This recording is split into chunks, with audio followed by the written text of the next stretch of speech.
Christine, I think it's time. Time for what, Kate? It's time to cancel that lady.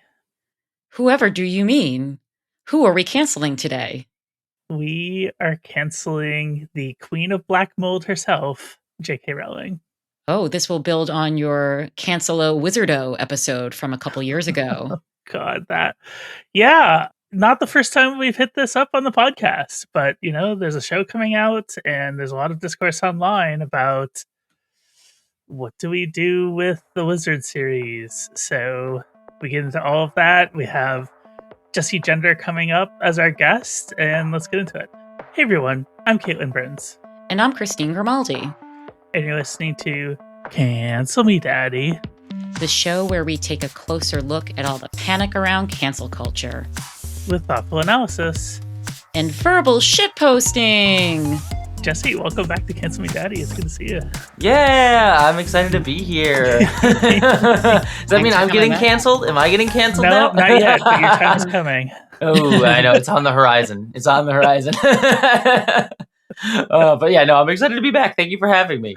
Technically, I think I'm the canceled one at the moment. yeah. We it's like as trans people, especially trans women on the internet, we just rotate who's canceled. Yeah, right. It's like a hot potato. It's like you're canceled this week, I'll be canceled next week. It's fine. It's like a giant spinning wheel, and then whoever happens to be at the top is the one pelted with all the tomatoes. Yeah, Abigail Thorne will be next, then Jane Schoenbrunn, and then Parker Malone. Like it just rotates there as well. We brought you on for the most joyous of conversations. Yeah. Being always fun. So, J.K. Rowling. It's like I'm a vampire. Vampires would be an improvement over the wizards, right? Honestly, yes. I would take vampires over J.K. Rowling, frankly. Yeah. You've made videos about this before. Yes. Like I've watched them. I don't. It's very rare that I disagree with one of your takes, or if I do it, you at least make me think. So at least that's always my hope. I appreciate that. And for those who don't know you, you're a very good YouTuber with fantastic. Would we call it like nerd-centered content? That's usually what I say. I mean, it depends on what's going on, because I'll sometimes remove the nerd part just to talk openly about like trans issues and things. But generally, I try to have my channel be talking about nerddoms and geekdoms and talking about social and political and queer issues through nerddoms, geekdoms, which falls squarely within J.K. Rowling and Harry Potter. So it does. Sure does.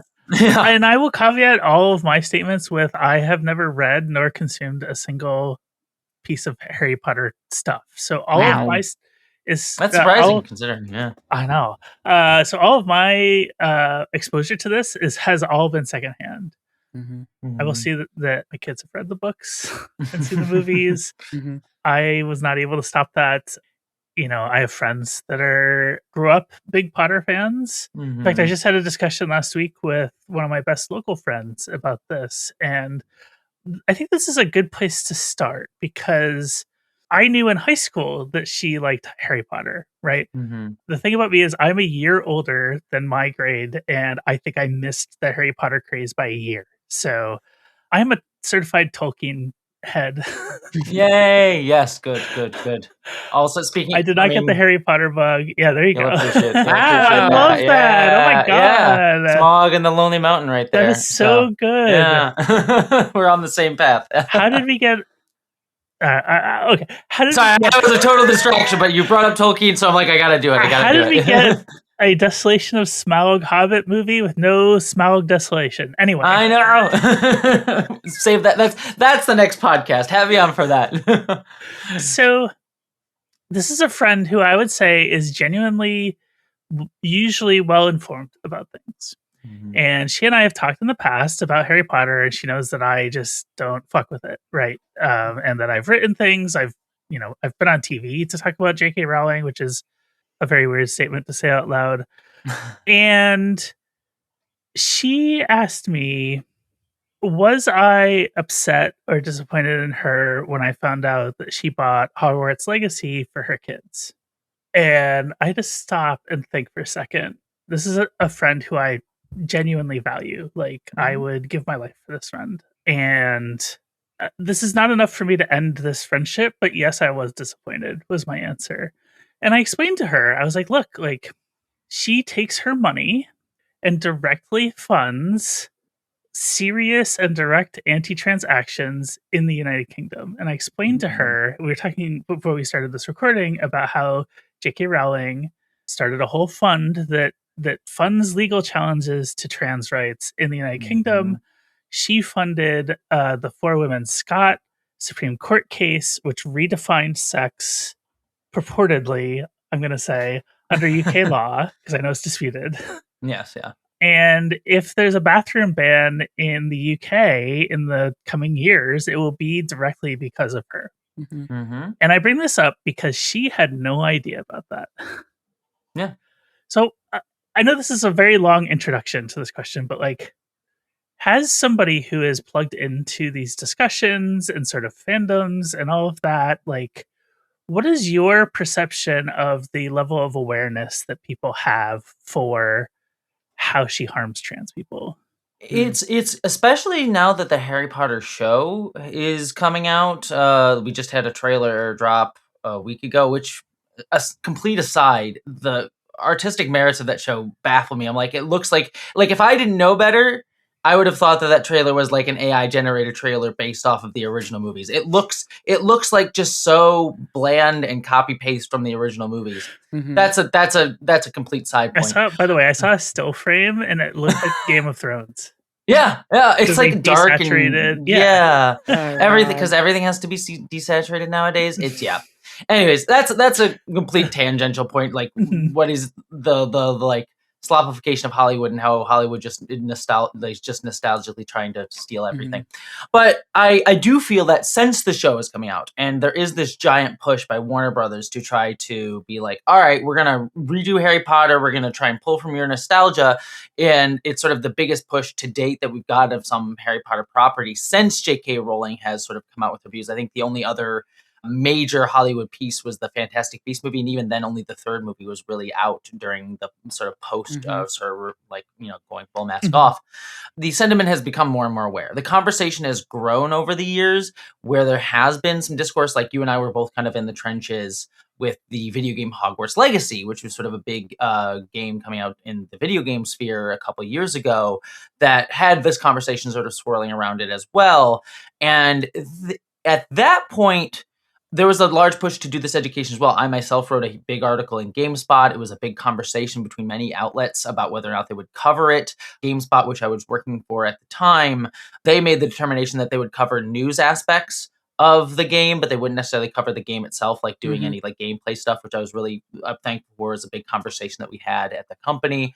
But when it came out into actual gaming spaces, there was a large sort of discourse around it that kind of framed the whole conversation around whether or not you were a good person if you were boycotting the Harry Potter and Hogwarts Legacy, which and at the time I made sort of the argument, like, the whole point of this is not to say like whether or not you're a good person or whether or not you should boycott necessarily, but to draw awareness to, if you are buying this game, you are directly funding harm. And that is a fact. That is just a fact on the ground. It's not trying to like put a moral value on you, but that is a fact, and you need to understand that.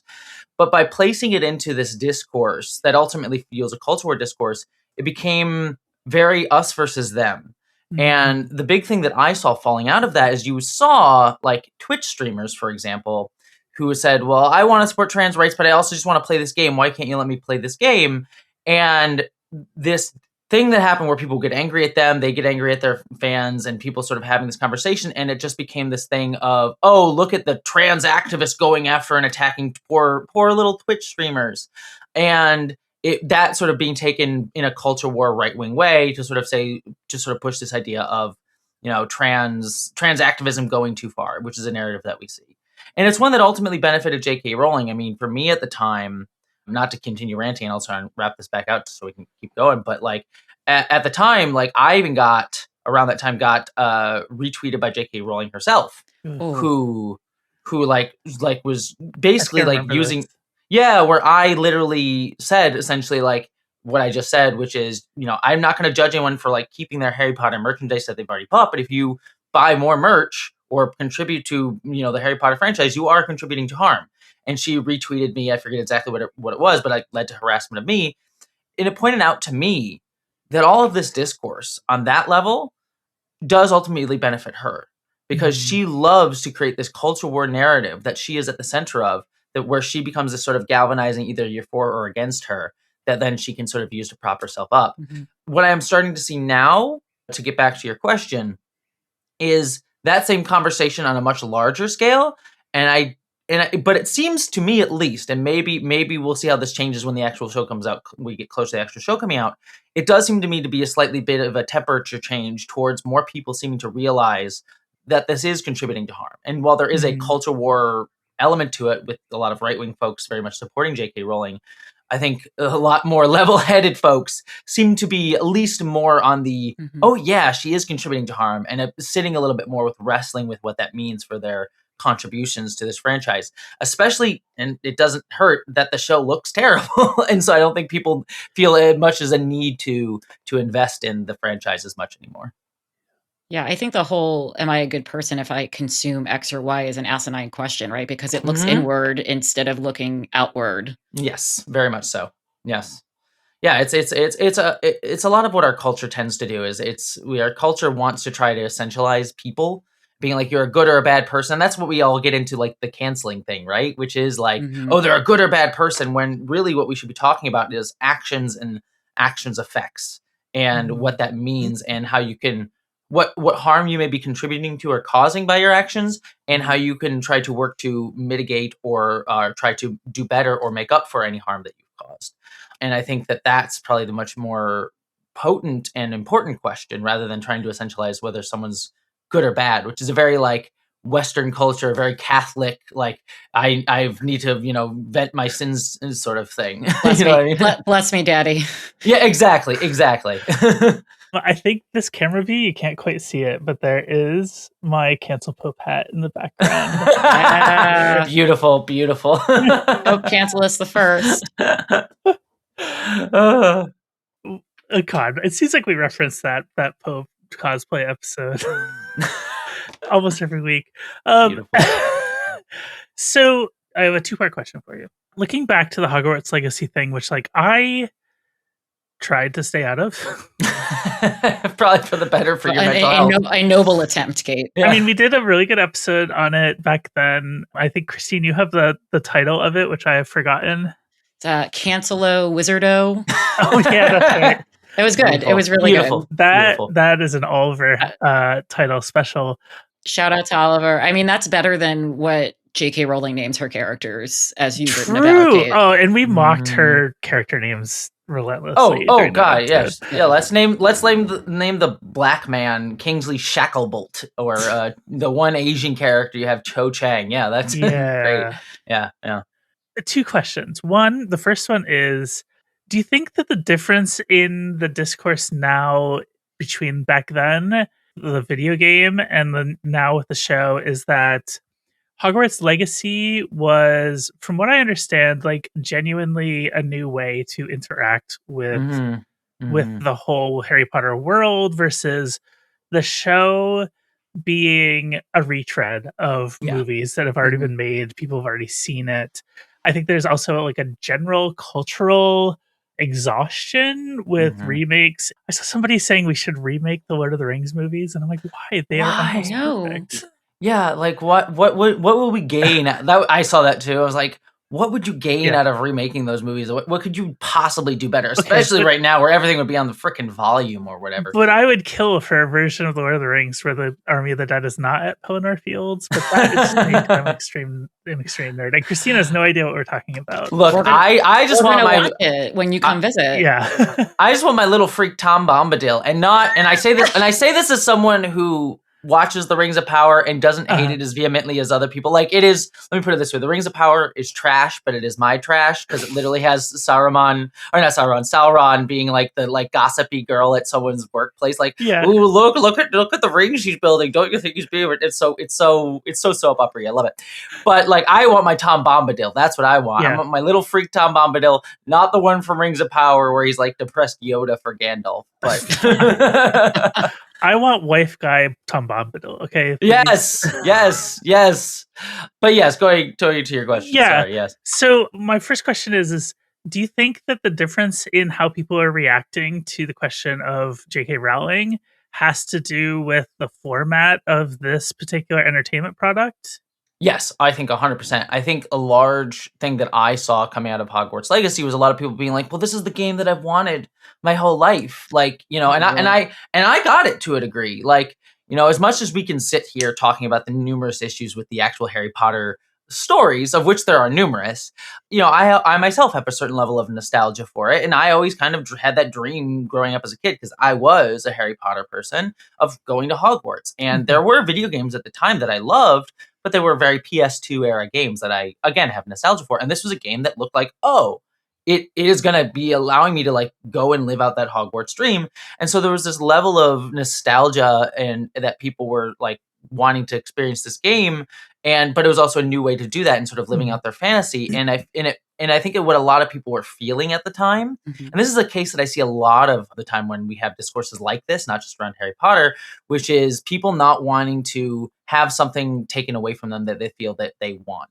That they don't really, if there's something that they want, people will they'll try and justify to themselves why it makes sense. Like, well, yeah, maybe Harry, this is bad, but like, we need to support the developers was like a big conversation I saw coming out about that, which, you know, again, it's just justification. Like, there are numerous video games that you don't buy and you don't say like, well, I should have supported the developers. Like, you're looking at the video game industry, so many studios are closing right now in that industry. And no one's going like, well, we should have supported the developers more and buy their games. I mean, like, yes, you should, especially for games that you like and want to support and aren't contributing to harm. But like that conversation only came up with this game as an excuse to sort of like assuage people's sense of complicity or guilt. Like, oh, we're supporting this, or like, it's not that big a deal. Yeah. And so I think that was a large part of why people tried to invest in Hogwarts Legacy more than the other show, which is, again, as I joked about earlier, but it's very true, very much seems like it's trying to be, I mean, this is I think this is a little conspiracy brain, but I see people like put out like, oh, it's J.K. Rowling trying to replace the movies because the actors spoke out against her, like Daniel Radcliffe and a few others have spoken out against her. Yeah, I think all three of the leads. Yeah. Yes, very much so. And so I think that's a little conspiracy brain. Like, I'm sure she likes that and is glad that she gets to replace them, but I doubt all of Warner Brothers would do that just for that reason. But it is a sort of like trying to squeeze as much blood from the stone that they can with an IP that they don't know what to do with at this point after the failures of Fantastic Beasts. And so, yeah. So my other part of the question. Sorry, I'm ranting so much. No, that was perfect. So the second part of the question is, I'm going to ask you to speculate a little bit, or engage with me in my own fictional world. If we lived in a world that in 2026 where Hogwarts Legacy was just a complete flop, like let's say the dreams of all of the trans leftists that everybody hates on the internet came true, and nobody bought Hogwarts Legacy, do you think that they would be making this TV series now? I don't know. I think it certainly probably contributed to it. I don't know how much Warner Brothers values their video game division. I mean, even a few years ago, before the whole thing going on with Warner Brothers merger with Paramount that's going on in Hollywood right now, there was talk of them wanting to sell off their video game division. So I don't necessarily know how much they value it. That being said, though, Hogwarts Legacy was their biggest video game that they, I think, ever, or was certainly near the top of the list, and definitely within that year was their biggest earner. So I think there's certainly a level of like, yes, look, there's some producer, some executive somewhere is like, look, this is line is going up here for video games, so line will go up for TV and movies over here.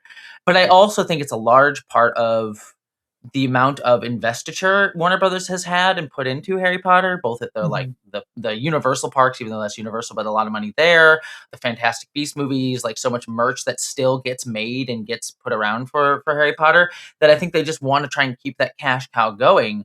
But they really, outside of Hogwarts Legacy, I think it's the one thing that has been a level of success for them. Outside of Hogwarts Legacy, they have not been able to find a new way to recapture the cultural zeitgeist with Harry Potter outside of the original movies. And so the very easy thing is like, let's just remake the movies so that we can try and recapture that thing, because it's the one reliable thing that we know will work.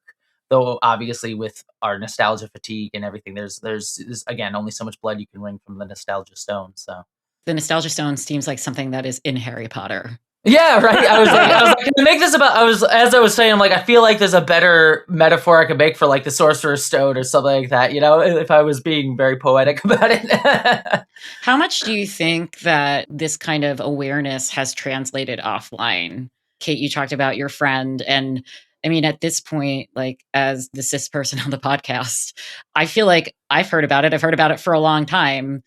I'm not super online, but I'm online enough. I liked Harry Potter too. Like, I don't read the books anymore or watch the movies anymore because it just like disgusts me at this point. I don't shop at Hobby Lobby because of, you know, all of their anti-abortion activities. So I get like that sense of loss, but also, I don't know, I'm just thinking about other people and like how shitty this is. So do other people have that awareness? Do we still have to cut people benefit of the doubt? My feeling on it is I'm willing to have a conversation, but I feel like this conversation is percolated enough into like everyday discourse that I feel like people at least have to have some level of awareness of it. Like to for my own experiences, I have a stepbrother and he has his dad that I sometimes go like when it like Christmas a few years ago. This is like 4 years ago or so. I went to a Christmas party at my stepbrother's dad's house, and he knew nothing about what was going on with this, and I was explaining to him everything going on, like, oh, you know, she engaged in Holocaust denial. You know, like that was one level of this at one point that happened. And he was like, no, really? I'm like, yes, she did. She literally engaged in like factually proven Holocaust denial. I'm going to interrupt you really quick. Yes. For the people who are listening who don't know about that, can you give us like a TLDR? I know what you're referring to, but I want you to tell us. So I'm trying to remember the exact wording of it. This was 2-3 years ago, so my memory is not specific on it, but it was something along the lines of she basically denied that trans people were persecuted by the Nazis during the Holocaust, and saying that they were never victims whatsoever. Now, there is complicated factors around how trans people were attacked by the Nazis. Many Nazis would just prioritize people as either homosexual men or asocial people, which is the bucket they usually would put like lesbians or women who didn't want to have more babies into. And that was just for Aryan folks. If you were non-Aryan, then you were just going to be killed regardless. So like the category of trans people specifically is a little bit more nebulous, especially since the language didn't necessarily exist at the time. But we do know that the Institute of Sexology, which was a like leading research center for trans people and trans research, was one of the first places burned by the Nazis when they gained power in 1930 something. I forget exactly the year, but somewhere around that. I think it's 2. Yeah, 1932. So they directly attacked trans people, and also a lot of people that they labeled homosexual men were trans women. And so like there's a complicated discourse around the way we talk about trans people within that history, but it is provable fact that people that we would call trans people, and even then were considered transsexuals, were harmed and attacked and killed by the Nazis. And so for J.K. Rowling to say, no, that never happened, as a way to just say like, yeah, trans people are not like, they're not a marginalized identity, they're just women pretending to be men, is engaging in Holocaust denial. Holocaust denial that in Germany, there was a court case around a woman who said something very similar. And in Germany, if you engage in Holocaust denial, that is actually a persecutable offense in Germany, and was proven in court that this was Holocaust denial when engaging in it. So by German law, what J.K. Rowling was doing is Holocaust denial. And we can, again, there's complicated ways we talk about the history, but her intent was very much to try to, erase that entirely. So yeah, that's what I'm basically referring to. And I just want to also add on that those famous pictures that you see circling around of Nazis burning books, the most famous book burning was that I I can't say the German word. I'm sorry. Institution of The Institute of Sexology. Of Sexology, I think, is the translation. Yes. All of those records, like the earliest research into trans healthcare, chances are, if you see a picture of Nazis, like there's one picture of a guy throwing books into a burning bonfire, that is trans research that they're burning, and specifically burning for the reasons that modern people like J.K. Rowling label our healthcare now. Yeah. So I just want to add that part in. Yes. Because I am the sunshine and rainbows person of the podcast. I'll add a thunderstorm to that, which is, what is it, the trolls that control the bank in Harry Potter? Oh, yeah, the anti-Semitism element. You know, it took me becoming an adult to see that, but now the parallels are really clear. You know, I have complicated feelings on discussing that. Not to say that it's not worth discussing the many problems that are in the book, which are real, very much so, as we've sort of touched upon a little bit in this conversation. But a lot of people will tend to, again, try to have this moral certitude sort of thing of like, well, the books were always bad and it reveals stuff about her, or like, I never read them, so I'm a good person. I knew she was a terrible person from the beginning, or her books are trash, as a way to sort of like be not necessarily like, oh, her books are trash anyway, so I don't want to necessarily engage with, like, that way I can just dismiss her completely. It's almost like Little House on the Prairie, right? Like you could enjoy those books as a kid, and then as you grow up, you can realize like how problematic they are. And my thing always was, like, this is not necessarily to, you know, forgive Rowling or any author from the communities that she does harm to when, like, with their work. But I always look at, like, there are many authors that I really love who wrote books that had problematic elements to them. Like, one of my favorite writers of all time, Ursula K. Le Guin, she wrote Earthsea books. And in her Earthsea books, she wrote a school where only boys can become wizards. That was literally a thing that she did in her book series.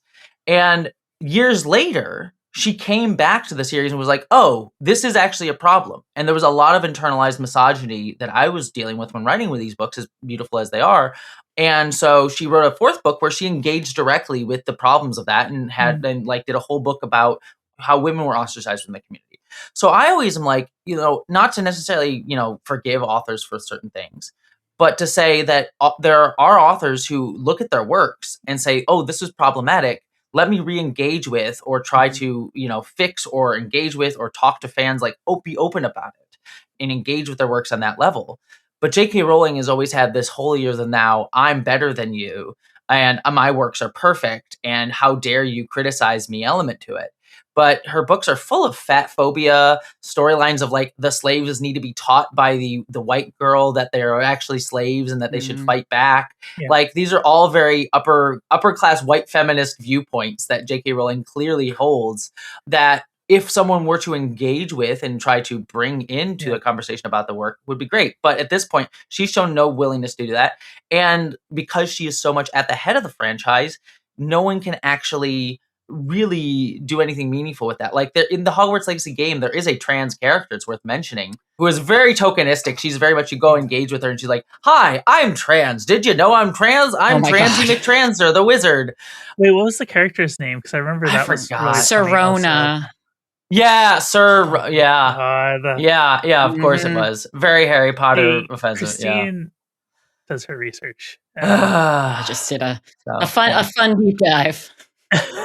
While you were talking about that, I was thinking about J.R.R. Tolkien, because I am that lady.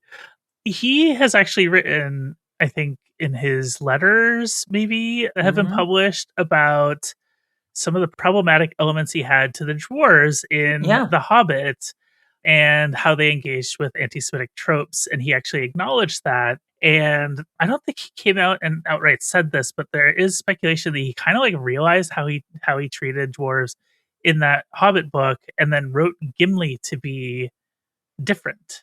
Yeah, no, very much so. Yeah. When you were talking about Ursula K. Le Guin, I was thinking about that. I was like, oh, here's another example of that.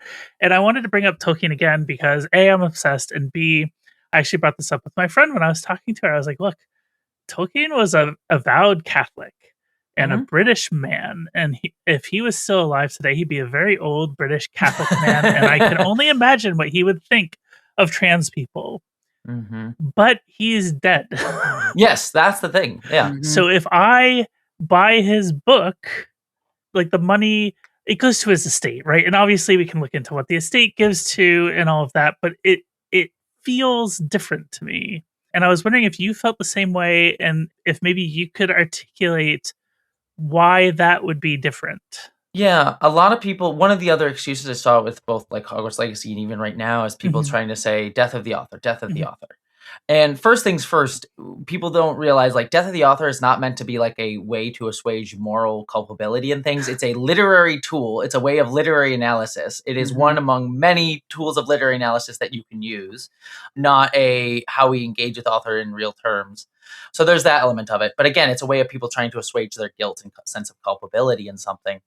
And with J.K. Rowling, as we've said, she is directly funding harm and has repeatedly said and clearly shown that she is using her money from Harry Potter, but not only that, her continued cultural relevancy of Harry Potter to continue to have a voice in influencing anti-trans legislation, specifically in the UK, and rhetoric around the world. And so the more Harry Potter continues to stay relevant within the conversation, the more she can still use it to get out her very horrific views. And she is at the head of the franchise. It would be even slightly different. And it would still be a conversation to have, but it would even be slightly more different if, like, say, she was one voice among many. I think, like, a good comp for this is someone like Joss Whedon in his TV shows, whereas like the works that he contributed to, he was the lead writer on like Buffy the Vampire Slayer and all of that stuff, but also the original works themselves, not just the books, but the original works themselves were also made by so many people like Sarah Michelle Gellar and so many women that were also victims of Joss Whedon. And the whole stuff going on with the Buffy reboot aside, like the whole purpose of that reboot as they were trying to make it was to be like, let's have just the women kind of take center stage and do this reboot. And yeah, Joss Whedon may make some money, but also he's not contributing to ongoing harm. At least it seems. He seems to have gone off and disappeared. And also it's like the people that were also part of that original work reclaiming it. Whereas here with J.K. Rowling, like she still is at the head of the franchise. She still has creative influence. She still controls all the books. She has a large say in what the shows are going to be, because that was something she worked out with Warner Brothers in her contract. And she's directly using all of that to contribute to directly harming the trans community. So it is a simple thing where you can't really do any of this, like separate the art from the artist with her, because she is so directly present. Like, again, this would be a very different conversation if she was dead, if she had sold the franchise, if other people were in charge of it. Like, we could still have complicated conversations, but it'd be a much different one. Whereas this is, it's just so blatantly direct. There's nothing really you can say to sort of be like, no, there's nothing, I'm not really contributing to it if you partake in Harry Potter stuff. In the interest of bringing this conversation more offline and I guess educating people more if they truly don't know, like what can cis people do to try to explain this so the burden is not always on trans people to keep explaining as y'all have been doing? Yeah, I mean, I think that just this, like, have this conversation so that we don't have to, you know? And I also, this is something that I was expressing before we went live, but just a frustration that I have about, like, trans people have been having this conversation for years now. Like, we have been, like, all of this stuff that seems to be now forefront of the conversation has been said for literal years now, and only just now people seem to be listening. And there's a level of frustration that I have with that, but at a certain point, it's like, I gotta let that go. That's a me thing. It's more important that the conversation is happening at the very least at this point. And so what I would say is just like trans people are burnt out on constantly having this conversation. We've been often very much, I mean, for my sake, I will say I've been often attacked and harassed for saying this, saying like, look, why are you being ridiculous? I just want to enjoy my game, even from people who purport to be allies of the trans community. So it is really helpful to have this said by cis people and have cis people hear it, because if cis people are talking to other cis people, then they're more likely sometimes to hear it than if it came from a trans person, which is upsetting to say in a very, it speaks to our larger cultural issues about not listening to marginalized people. But at the very least, like my bigger priority, because I can't change all of that necessarily, my bigger priority is to try to stop the contribution to harm. So cis people, just the conversation, you've now heard this podcast. You are now equipped with the tools to go to your fellow cis people and have the conversation. You know, this is why I wear my pro-abortion t-shirts to pick up and drop off at pre-K, because you can really like suss out what other parents you want to hang out with, you know? yeah, exactly. Of the normies, it's like, ask me a question about abortion, go ahead, like, please, I would love to have this at 8:00 in the morning. It's like you're the joke from The Dark Knight. Do it, I want you to hit me. Come on. You mentioned that we've been explaining this for years, and one of the things that I was thinking about in the lead up to this episode is just how long I've been covering this as a journalist. So I remember back in, I think it was 2017, we had the middle-aged moment. Do you remember this? No. What was this? Before this happened, there was speculation that maybe she was sympathetic to TERFs because she followed a bunch of them. Yes. And we were kind of like, oh, that's weird. I think that was the time that I was trying to talk myself out of, you know, like, we don't know this yet, so I'm not going to boycott it yet, even though I should see the writing on the wall. But like, we noticed that she was following these people, and we're like, okay, well, she hasn't said anything, so like, we shouldn't jump to any conclusions. And then she liked a tweet that linked to a Medium article that compared using a trans person's pronouns to Rohypnol, which is the date rape drug. Yep. And everybody like immediately noticed. Like it immediately went mega viral. And I was the breaking trans news reporter for a publication called Them, which at the time was fairly new. It's more established now. And so my editor came to me and was like, hey, can we write an article about whether we think J.K. Rowling is transphobic or not? And like, I took like her PR people's statements where they're like, she didn't mean to hit like, it was just a middle-aged moment. Yep, I remember this. I think I wrote an article for The Advocate at the same time. Around the same time, yeah. And embarrassingly, my conclusion at the time was, yes, she is transphobic, but only because she doesn't know shit about us. So she's transphobic in the way that every other ignorant person who like has never bothered to learn anything about us is transphobic. And good Lord, was I wrong. Well, it speaks to, oh God, I mean, there's this, so this could bring us into a whole other conversation, but it speaks to radicalization pipelines as well, about how I think, like, at the time, she probably was already very leaning into a TERF community sort of thing, as we clearly saw, but very much so that was the beginning of like TERF sort of seeing like, ooh, she's a big name, we can get her, and working really, really hard to isolate her and to further and further radicalize her into their groups, to the point where you see her having, you know, this is just a few years ago, she was having brunch with a bunch of these folks. Like, there's a famous picture of her at brunch with a bunch of very leading TERFs as part of like anti-trans and very bad groups, let's just say, like the LGB Alliance. The LGB Alliance was a big anti-trans group in the UK. Leader was like having brunch with J.K. Rowling. And it's a radicalization pipeline. So like, yes, has she had these leanings that we can clearly also see in her work, the very, as I said before, white upper class feminist leanings in a lot of her work? Certainly. And that there's any sort of white upper class feminist is going to have transphobic leanings just off the bat. Like, everyone in our society, even trans people, have some level of internalized transphobia, but very much that was those signalings led to a radicalization pipeline that gets thrown into culture war nonsense, and how our culture war removes nuance and creates an us versus them conversation that allows people to just yell at each other online and not have a conversation, that then just further radicalizes people into these really horrific groups that take advantage of that to further and further isolate them and heighten their views, that we just saw with J.K. Rowling since then. Not to remove her culpability. She actively made choices. This is not to be like, oh, she was so innocent, she got taken advantage of by an online cult group sort of thing. But like, she's very culpable for that, but it speaks to that pipeline. Well, it's like when I Google stuff though about my toddler, and I get like a Mumsnet reply, search results, and like, I know enough that like, I'm not going to click on that because it's going to have like embedded transphobia. Yes, very much so. Exactly. Which is like really sad, because Mumsnet wasn't always like that. Like it used to be like a genuinely helpful place for British moms, and it's just not that, from my understanding, anymore. Yeah. Okay, so like we're running up against time, but I would be remiss if we didn't at least mock John Lithgow a little bit in all of this, who is cast as Dumbledore in this show. John Lithgow is one of those actors that he pops up in a movie and you're like, oh yeah, that guy.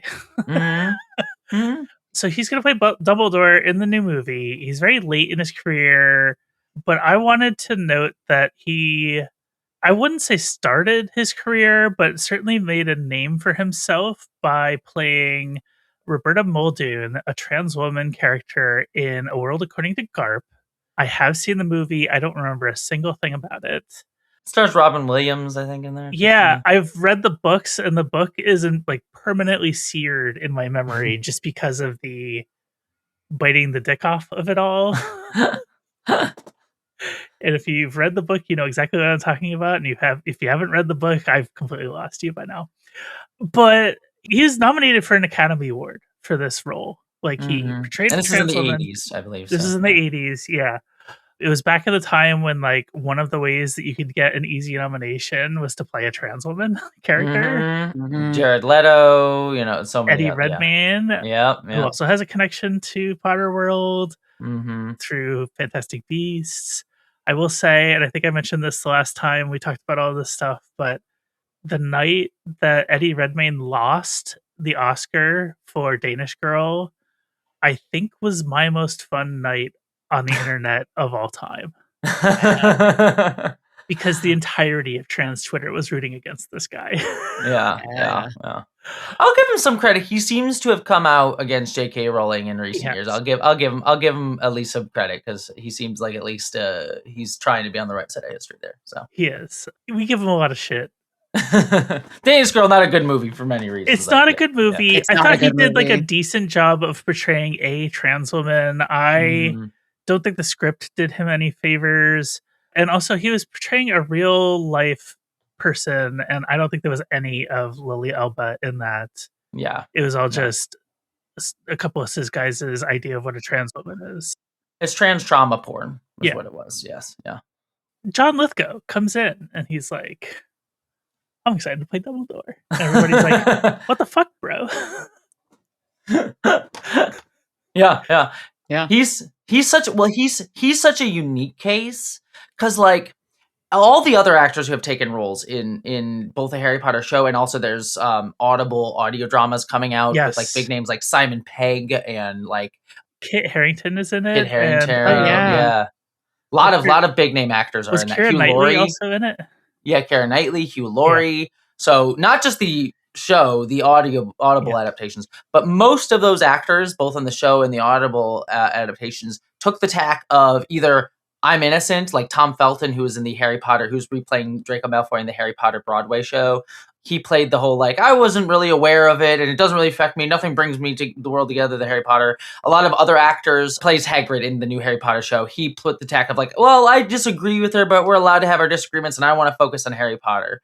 So those are the general tacks that most of the actors have been taking, which I disagree with. You're still being culpable to continuing trans harm, so yes, you're taking blood money.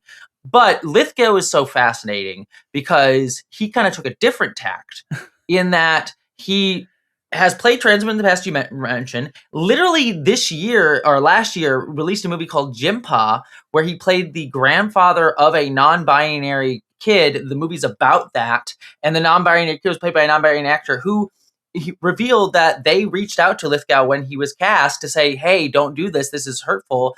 And had nothing but good things to say about him personally. Say he was great. He treated me like a person, was always curious about me being non-binary, but he just would not listen to this. And Lithgow has literally said, like, I disagree with her. And he seems to have been the first person to vocally be against J.K. Rowling overtly as part of the cast. And yet he still does not understand his complicity, but continually tries to downplay his complicity and continually just tries to do this whole thing. It's like, well, I support trans people, but I don't want to, I don't support her views. And even at one point recently, he had a quote where he says, like, I feel like, yes, a lot of her views are harmful, but some of them have been misconstrued. Was like one of the mischaracterized and misconstrued was, I think, his quote or something along those lines. Yeah. And it's like, dude, you so clearly, like, it shows me the limits of people's allyship. He is such a textbook example of the limits of allyship. And I see it across the board, not just with Lithgow, but with so many folks right now when it comes to trans people. Well, they may treat trans people in their everyday life like normally, may be, nice to trans people. But when it comes to actually showing up, when it comes to actually putting something on the line, like giving up a TV show or something, just something simple like that, they won't actually do it. They won't give up anything. And it shows me is like, okay, so though you're performative. It's just all performative. And it's not actually being willing to show up at a moment when trans people, as so many marginalized groups do, as we're seeing across the country now, we need people to actually show up and put their skin in the game for us right now. And if you're not even willing to like not take a job on a TV show when you clearly have Jonathan Lithgow can get work if he wanted to. And he's also near the end of his like career. So like, does he need the work? And he's not willing to do that. And for him, I think it's also unique because he has said part of the reason he wanted to take this job as Dumbledore was so that his legacy could be preserved for kids. Like he's like, I'm doing this so that like kids for the next generation will remember me fondly after I, quit acting and pass away because I'm near the end of my life. It's so frustrating because what it's saying is you value cis kids who might like you more than trans kids' lives today. And it just so clearly shows me where your allyship, how far your allyship extends. When when it has anything to you have to give up, you're not willing to do it. And I think it's ultimately, ironically enough, going to be the thing that tarnishes his legacy the most, more than anything he's ever done. I think I have one last question for you. And we covered the J.K. Rowling of all.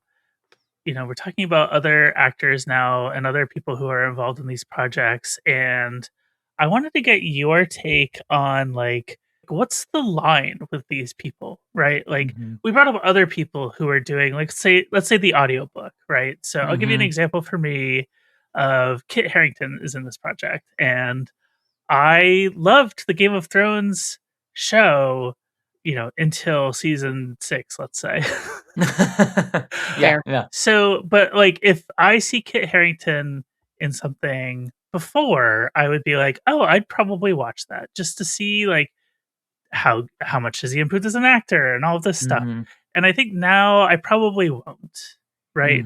And that's just me, but like in your role as somebody who covers entertainment on your YouTube channel, like where do you think people should draw that line with, let's say, a future, Keira Knightley project or whoever, like of the people who are involved in these projects? What's the line for you? I mean, my big thing right now, I have my own personal line and I'll explain that in a second, but my big thing right now is getting people to just not watch the show and not support her. And so that's where I'm just like, do that. Like, that's what I'm fighting for.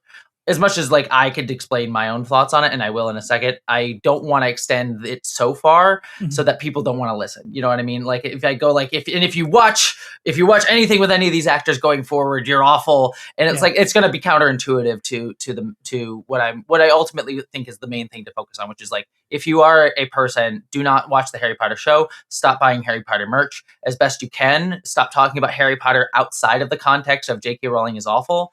Like that's ultimately what I want to fight for and get people to understand.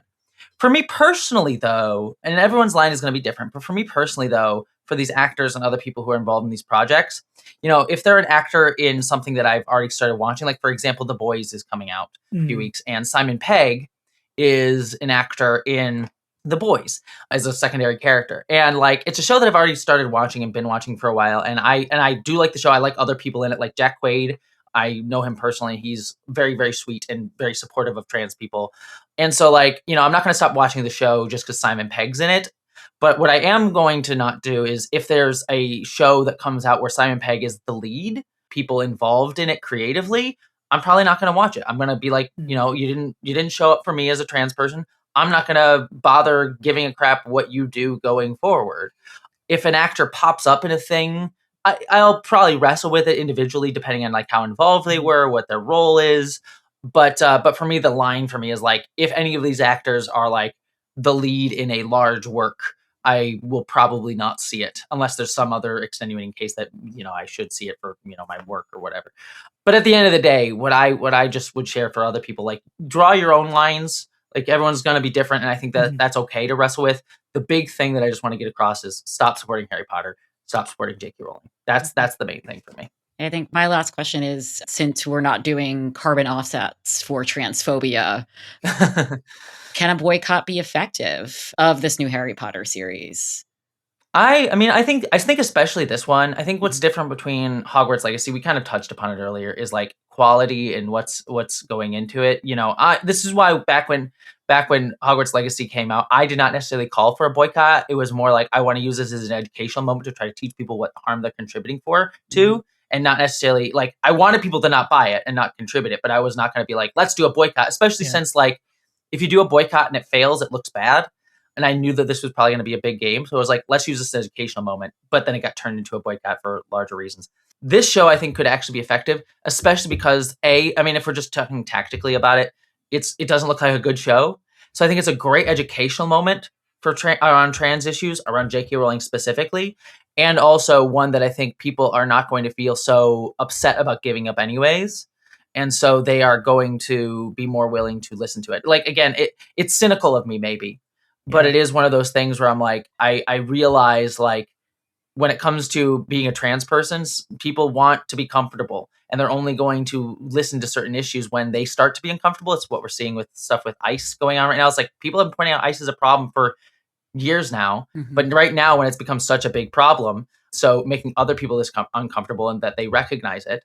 And so I think that this is kind of the case with this show. And that's not to say I don't think people aren't going to put their, or don't have values that they don't want to stand by. But I just do think that this show, there's a point here, just as like a tactical idea of it being a poignant moment. And I think a good moment to sort of use this as a galvanizing moment to sort of get people to understand what harm they're contributing to when they contribute to Harry Potter.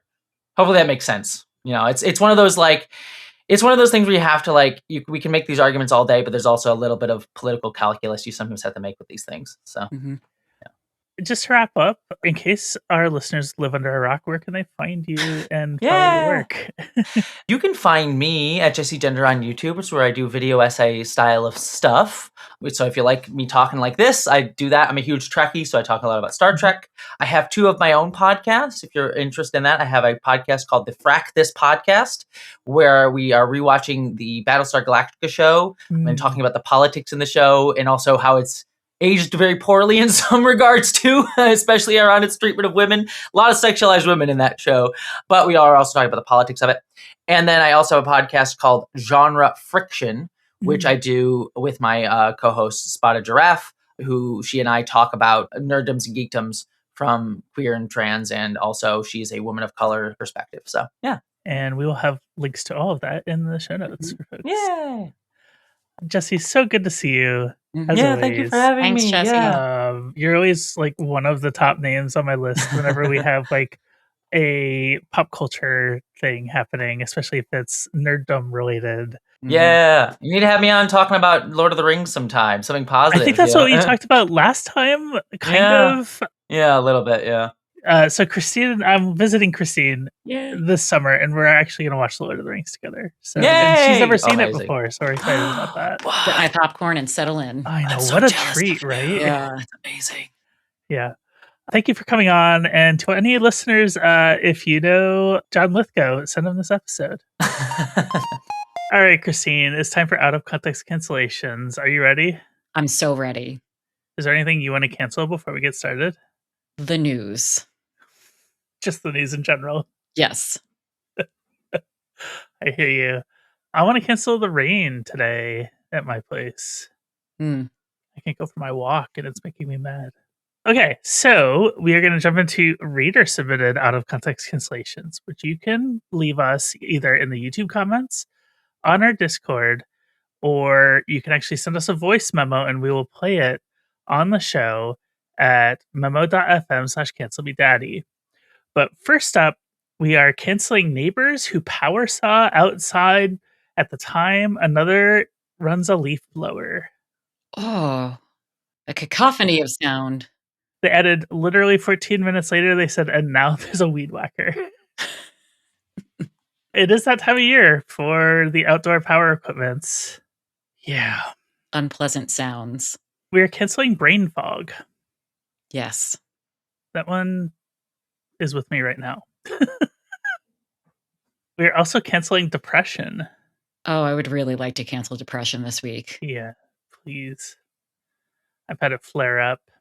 We are canceling ice. Yes. And adding fuck ice. Not the freezing kind. I'm adding abolish ice. How's that sound? That's great. It's the ice that ice can slip on. We're canceling massive TSA lines. Yes. I want to uncancel something. Really? Temporarily. Okay. I want to temporarily, one time only, uncancel Chuck Schumer. I need context for that. Okay, I maybe I'm leaning too far into my shitlib tendencies. You know, the Congress has been fighting for the last couple of months, I want to say, about funding for the Department of Homeland Security. You know, there's been talk that some moderate Democrats wanted to reach a deal so that TSA agents could get paid because there's these massive long lines. And if there's one thing we know about people in Congress, it's that they hate when things go wrong at their airport. Yeah, because they like to fly home every Thursday night. Exactly. I've been on flights with members of Congress getting the hell out of town. But this time, for once, Chuck Schumer kept his coalition together, and it looks like they're going to pass a funding bill for the TSA that also does not fund ICE, which is what Republicans wanted. So it appears that they won the standoff for the first time. Wow. How long has Chuck Schumer been either majority leader or minority leader? Finally, something nice to say about him in the maybe over a decade at least. The unfortunate part is that I think even if Democrats take back the Senate, he's still going to be leader. I think so. I think Jeffrey's spot as potential future Speaker of the House is probably in much more jeopardy. Mm-hmm. It seems like there's more resistance on that side. Of course, there's more progressives on the House side than the Senate side. So, but we are getting sidetracked. This is our old hill covering ways, just leaping out of us. Could write a book about Chuck Schumer. Oh my God. We are canceling ICE again, pretending to be the TSA and just standing around at airports. Giving out bottles of water that you got to throw away. Did you see the photo, by the way, that went viral of the two children TSA agents? I did. I think Megan Greenwell, our former guest. I was going to say, former guest Megan Greenwell took it. Mm-hmm. And she has a new podcast out, which I forget, but we'll put the name of in the show description and with a link. But she got a chance to talk with somebody from the New York Times recently and actually press them on what the fuck they're doing with trans coverage. Oh, that's great. They gave a horrible answer, to be clear, in return, which is expected, but at least they're being asked about it. Yeah, I like that other media outlets are stepping up. Lots of airport cancellations this week. We're canceling real ID requirements for flying. Oh yeah, cancel everything that is irritating me and making my mood worse. Yes. I'm sorry, friend. Cancel every horrible thing Trump says. I can't listen to him anymore. Like, if I hear his voice, I don't want to sound like the snowflake he accuses people of, but the voice, I can't take it anymore. It's funny because he gave a speech the night before we're recording this. So we're recording it on Thursday the 2nd. On April 1st, he addressed the nation. And it was really funny to watch like the market lines because the S&P 500 futures market was like going up, up, up.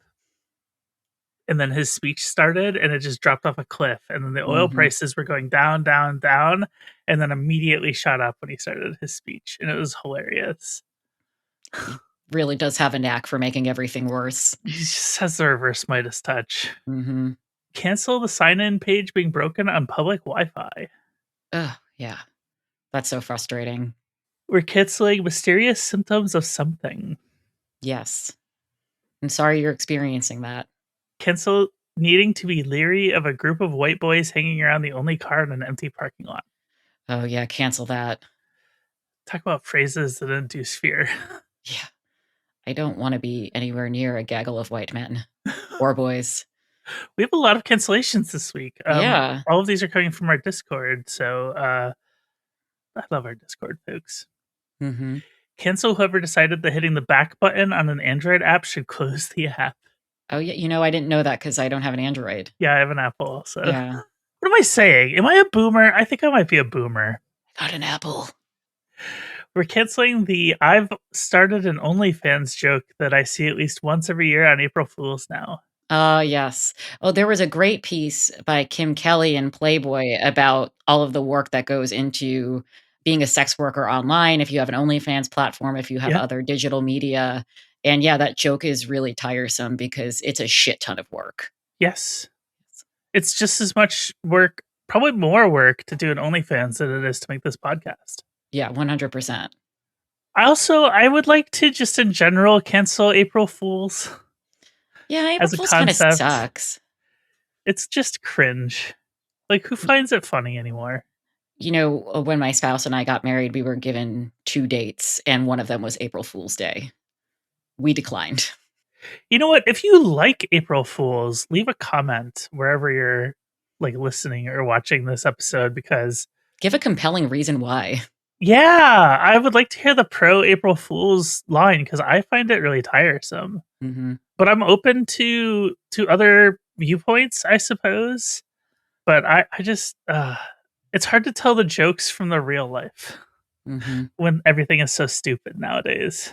Cancel not knowing if your health insurance has reinstated their trans care carve out or just incompetent. Oh, cancel. Cancel grief-related sleep disturbance. Cancel that too. And there's 5 hug emojis for that one in the Discord. Hug right back at you. We're canceling the housing market again. Sounds great. It's an old favorite of mine. Cancel the stupid American bathrooms that break if you spill water in them. Oh, yeah. I don't know what this one is. Do you know what it is? Wait, I thought so. There's a bathroom that breaks if you spill water in it. Maybe it's like trying to use the faucet and the faucet just doesn't work. Oh, maybe. We are canceling car culture again. Cancel. Here's one that's tied to the news. Cancel imperialism. Yeah, that's tied to colonialism and capitalism, I think, both of which we've canceled on this podcast.